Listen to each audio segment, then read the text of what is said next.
ગુજરાતના deputy CM સાહેબ હર્ષ સંઘવી સાહેબ, ડીડી સાહેબ, મલિક સાહેબ તેમજ સીપી રાજકોટ સાહેબ, રાજેશકુમાર ઝા સાહેબ એમને નો ડ્રગ્સ ઇન ગુજરાત નામની ઝુંબેશ ઉપાડી હતી. એના ભાગરૂપે રાજકોટ સિટી એસઓજી બ્રાન્ચ દ્વારા 1.5 કરોડનો આશરે 205 કિલો ગાંજો બાવનબોર પાસેથી પકડી પાડ્યું છે અને એક મોટી સફળતા રાજકોટ સિટી એસઓજીને મળી છે. લગભગ 30-40 વર્ષના ઇતિહાસમાં રાજકોટ સિટીને મોટી સિદ્ધિ 200 કિલોની હાંસલ કરી છે. તો હું રાજકોટ સિટી એસઓજી છે અને ક્રાઇમ બ્રાન્ચ છે એમને બહુ અભિનંદન આપું છું.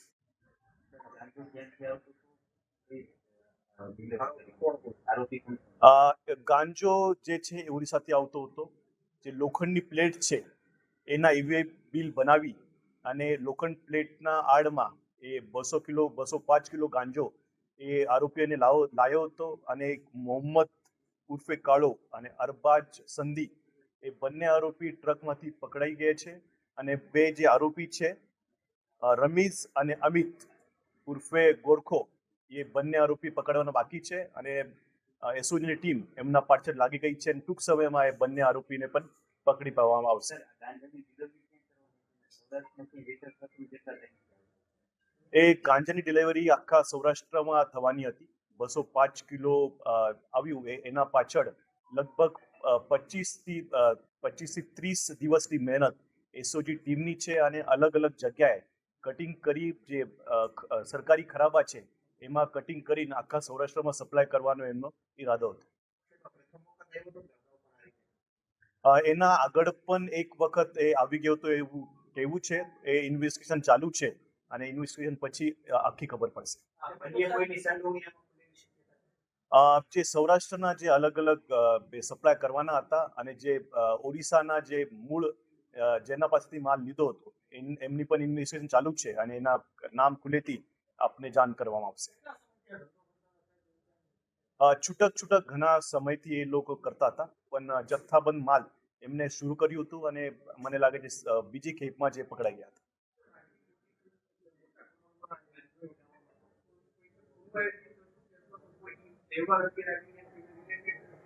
નહીં, છૂટક તો એ કરતા જ હતા પણ એ જે જથ્થાબંધ છે બીજી વાર છે અને એ એકવાર એ સક્સેસ થઈ ગયા એના પછી એ બીજી વાર એમને કર્યું.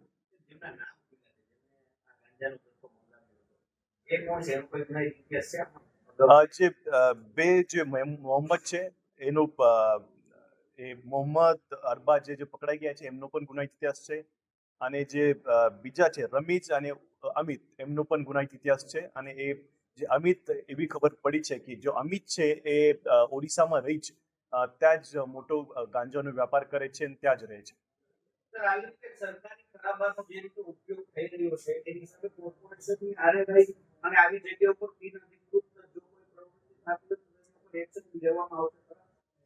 જે સરકારી ખરાબાનો ઉપયોગ થાય છે ને તો સરકારી ખરાબામાં જે અતિક્રમણ થાય છે એના ઉપર જે એક્શન ચાલુ જ છે અને જે તમે જોયું હશે કે જંગલેશ્વર જે રીતે ડિમોલિશન કર્યું એવી રીતે કઈ ઇલીગલ કન્સ્ટ્રક્શન હશે તો એ પણ આગળના સમયમાં કાર્યવાહી કરવામાં આવશે.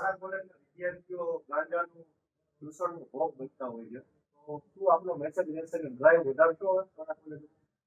શાળા કોલેજમાં લગભગ અમારે એસઓજી ટીમ અવેરનેસનો પ્રોગ્રામ લગભગ આ વર્ષમાં 700 થી 800 પ્રોગ્રામ અમે એનાથી વધારે પ્રોગ્રામ શાળા સ્કૂલમાં અમે કરીએ છીએ અને એના આગળ એ આટલો બધો જથ્થો મળવાના પછી અમે એ ઝુંબેશ વધુ સક્રિય કરવાના છીએ અને વધારે સ્કૂલના સ્ટુડન્ટમાં અવેરનેસ આવે એવો અમારો પ્રયત્ન રહેશે.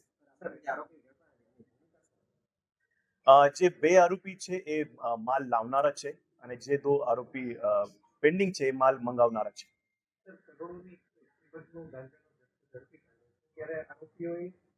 ખરીદી કરવા માટે કોઈ પૈસાની ચૂકવણી કેવી રીતે કરીએ કેટલા રૂપિયા કેવી રીતે એમને એકઠા કરીએ પછી જે આરોપીઓ છે એમના પાસેથી જે મુદ્દામાલ મળ્યો છે એમાં તો ફિલહાલ મોબાઈલ, ડ્રગ્સ અને ગાંજો જ છે પણ જે મંગાવનારા હતા એ જે બે પકડવાના બાકી છે. અમિત જો છે એ મેન મંગાવનારો હતો એ પકડવાનો બાકી છે અને લગભગ ઓડિશા રહે છે એના પકડવા પછી એ જો ટ્રાન્ઝેક્શન છે એના પ્રત્યે ખબર પડશે.